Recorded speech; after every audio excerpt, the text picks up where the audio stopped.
భారత్ మాతాకి, రామ లక్ష్మణ జానకి, రామ లక్ష్మణ జానకి, వందే వందే, జై శ్రీరామ్. గట్టిగా నువ్వు దండం పెడతా. ఇలా జై శ్రీరామ్ అంటే మనం ఇచ్చే నినాదంతో, జై శ్రీరామ్ అంటే కడుపు నింపుతుందా, పైసలు పడతాయా అని కాంగ్రెస్ వాళ్ళు బీఆర్ఎస్ వాళ్ళు విన్నారా లేదా? ఇప్పుడు మనం ఇచ్చే నినాదంతో కాంగ్రెస్ వాళ్ళ బీఆర్ఎస్ వాళ్ళ చెవులకి రక్తం గారాల గట్లు ఇవ్వాలి. అందరి చేతులు జై శ్రీరామ్, జై శ్రీరామ్. నరేంద్ర మోడీ గారి నాయకత్వం, నితిన్ నబీన్ గారి నాయకత్వం, రామచంద్రరావు గారి నాయకత్వం, భారత్ మాతాకి. పాపం జై శ్రీరామ్ అంటే భయపడుతున్నా. జై శ్రీరామ్ నినాదమే ఇలా పశ్చిమ బెంగాల్లో జై బెంగాల్ జై శ్రీరామ్ నినాదంతో అధికారంలోకి వచ్చామన్నా. అస్సాంలో కూడా జై శ్రీరామ్ నినాదంతో అధికారంలోకి వచ్చామన్నా. నెక్స్ట్ తెలంగాణలో వచ్చేది జై శ్రీరామ్ జై తెలంగాణ. ఏం నినాదం? జై శ్రీరామ్, జై శ్రీరామ్, జై శ్రీరామ్. ఇలా కూడా అంటాడు జై శ్రీరామ్ అంటే కడుపు నింపుతుందా అన్నాడు. నింపుతుందా నింపదా అన్న? రే జై శ్రీరామే మా లోపల ఆవేశాన్ని నింపేది, జై శ్రీరామే మా లోపల ఆలోచన నింపేది, జై శ్రీరామే మా లోపల పౌరుషం నింపేది. ఈ జై శ్రీరామ్ నినాదమే నీ గడిలు బద్దలు కొట్టిన విషయాన్ని ఆ కుటుంబ పార్టీ కేసీఆర్ పార్టీ మర్చిపోయినట్టున్నా. ఆ రోజు జై శ్రీరామ్ నినాదంతోనే, జై శ్రీరామ్ నినాదం మారు మోగింది కాబట్టి నీ గడిలు బద్దలు కొట్టి నిన్ను ఫామ్ హౌస్ కు పరిమితం చేసిన నినాదమే నా జై శ్రీరామ్ నినాదం అన్న విషయాన్ని గుర్తుంచుకో.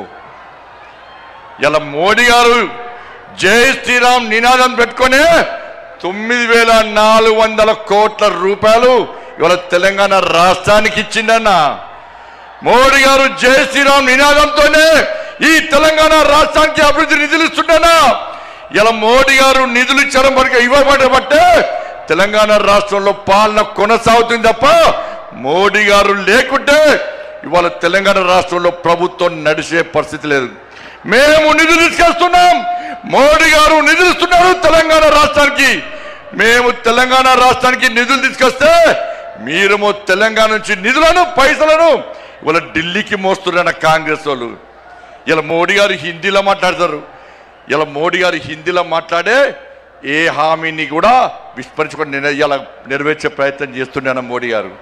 ఇలా ప్రియాంక గాంధీ వచ్చిందన్న తెలంగాణ రాష్ట్రానికి, రాహుల్ గాంధీ వచ్చినారు తెలంగాణ రాష్ట్రానికి. ఎన్నికల సమయంలో ఏమైంది? హిందీలో మాట్లాడి 6 గ్యారెంటీలు అమలు చేస్తామన్న రాహుల్ గాంధీ, ప్రియాంక గాంధీ హిందీలో మాట్లాడే వ్యక్తులు ఇవాళ కనీసం 6 గ్యారెంటీల గురించి మాట్లాడకుండా, ముఖం చెల్లకుండా తెలంగాణకు రావడం బంద్ చేసి ముఖం కిందికేసి పారిపోయిన విషయాన్ని కాంగ్రెస్ పార్టీ నాయకులు గుర్తించాలి. అందుకే మా కార్యకర్తల పడ జోష్ ఉందన్న. ఈ జోష్ చూస్తే, మీ ఆవేశం చూస్తే, మీ లోపల ఉడుకు రక్తాన్ని చూస్తే, మీ పౌరుషం చూస్తే ఇవాళ కాంగ్రెస్ వాళ్ళు బీఆర్ఎస్లకు ఇవాళ నైట్ అండ్ రాత్రి నిద్ర పట్టదన్న. బెంగాల్లో గెలిస్తామన్నా, బెంగాల్ వట్టి గెలవలేదన్న, బెంగాల్ వట్టి గెలవలేదన్న. ఇలా బెంగాల్ కార్యకర్తలు కానీ కేరళ కార్యకర్తలు కానీ, సరే కేరళలో ఓడిపోవచ్చు, అతి త్వరలో కేరళలో అధికారంలోకి వస్తామన్నా. ఇవాళ బెంగాల్లో అనేక మంది కార్యకర్తలు బలిదానం అయిపోయారక్క, అనేక మంది కార్యకర్తలు బలిదానం అయిపోయారన్నా. మహిళా మోర్చా కార్యకర్తలు రేపు చేసి చంపిరన్నా, కార్యకర్తలను కట్టేసి వాళ్ళ తల్లిదండ్రులను చంపిరన్నా, తల్లిదండ్రులను కట్టేసి కార్యకర్తలను ఇంట్లో వేసి దగ్ధం చేసిరన్నా. 300 మందికి పైగా ఇవాళ బెంగాల్లో కార్యకర్తలు బలిదానం చేస్తే ఇలా కార్యకర్తల బలిదానాన్ని నా నరేంద్ర మోడీ, నా అమిత్ షా వృధా ఓనియలేదన్నా. ఎట్టి పరిస్థితుల్లో కసితోని, సంకల్పంతోని ఇలా బెంగాల్లో ఎట్టి పరిస్థితుల్లో అధికారం రావాలని చెప్పి కార్యకర్తలు కష్టపడి పనిచేసారు కాబట్టి కార్యకర్తల బలిదానం వృధా ఓనికుండా ఇలా బెంగాల్లో అధికారంలోకి వచ్చినామన్నా. ఇలా కేరళలో కూడా బలిదానం చేసినా. నేను ఒక మీటింగ్ పోయినా, కేరళలో ఏబీవీపీ ర్యాలీకి పోయినా, ఒక నాయకుడు బ్రహ్మాండంగా స్పీచ్ ఇస్తున్నాడు, జోష్ వస్తున్నది.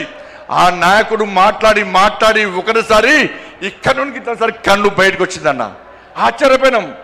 ఏందని చూస్తే నన్ను పిఎఫ్ఐ గుండాలు నా కన్నును పీకేసారు. నాకు పెట్టుడు కాను, నన్ను చేతులు 2 కట్టేసి ఈ పిఎఫ్ఐ మైనార్టీ ముస్లిం గుండాలు ఇలా నా కన్నును పీకేస్తే, పెట్టుడు కన్నుతో నేను ధర్మం కోసం, సమాజం కోసం, నేను నమ్మిన సిద్ధాంతం కోసం పనిచేస్తున్నా తప్ప నేను పారిపోలేదని చెప్పిన వ్యక్తి ఆ కార్యకర్త అన్న. అంతెందుకన్నా ఇలా రాజ్యసభలో సుందరం మాస్టర్ 2 కాళ్ళు నరికేస్తే ఇప్పటికి పెట్టుడు కాళ్ళతోని వాళ్ళ ధర్మం కోసం, దేశం కోసం, పార్టీ కోసం పనిచేస్తున్న వ్యక్తిని గుర్తించి నా నరేంద్ర మోడీ రాజ్యసభ మెంబర్ ఇచ్చిన విషయాన్ని మనం మర్చిపోద్దన్నా. అదే తెలంగాణ రాష్ట్రంలో అనేక మంది కార్యకర్తలు ఓడొడుకున్నామన్నా. ఎదురుస్తున్నా వాళ్ళ ఆత్మలన్నీ పైనుంచి. మేము బలిదానం అయిపోయినాం, మీకు బలిదానం చేసే అదృష్ట అవకాశం మీకు లేదు.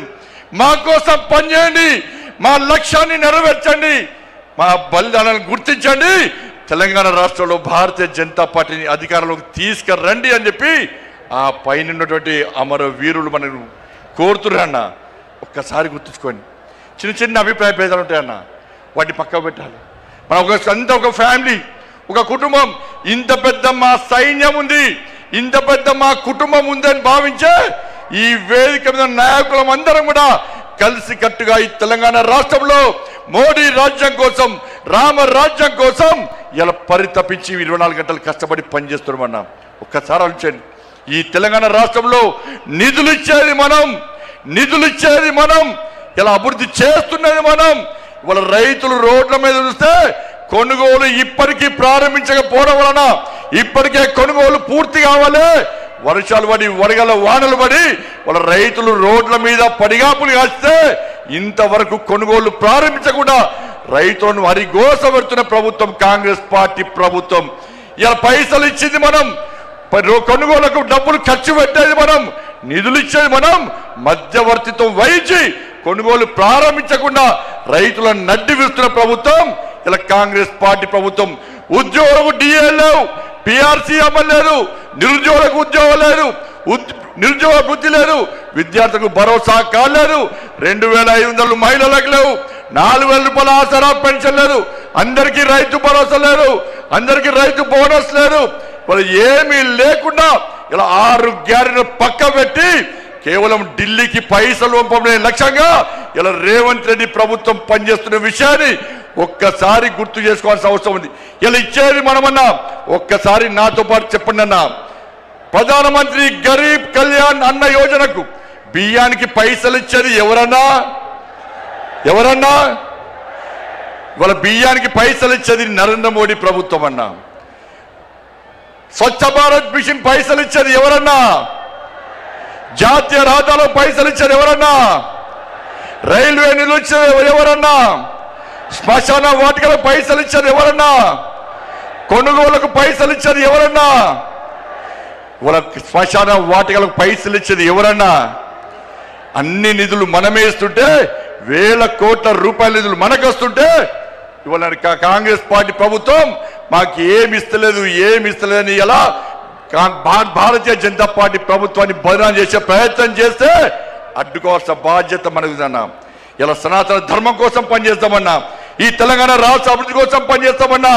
సనాతన ధర్మం లేని భారతీయ జనతా పార్టీ లేదు. అరే 80% హిందువుల కోసం పనిచేసే పార్టీ నా భారతీయ జనతా పార్టీ. మేము ఒక వర్గానికి కొమ్ముగాయం, ఒక వర్గాన్ని వ్యతిరేకించాం.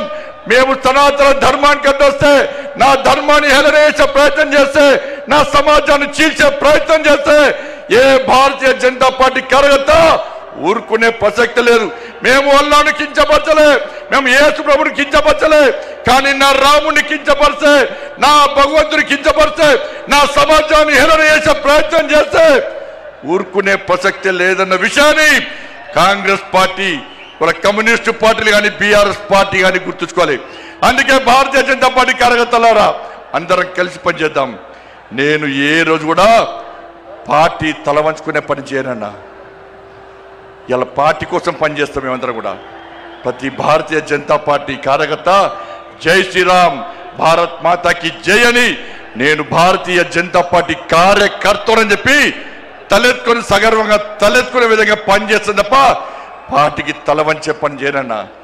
చాతగాని మూర్ఖులు, ధైర్యంగా రాజకీయంగా ఎదుర్కోలేని దద్దమ్మలు ఇలా ఏదో చేసి బండి సంజయ్ని గాని భారతీయ జనతా పార్టీని ఇబ్బంది పడితే నేను ఫామ్ హౌస్ లో ఎలుకని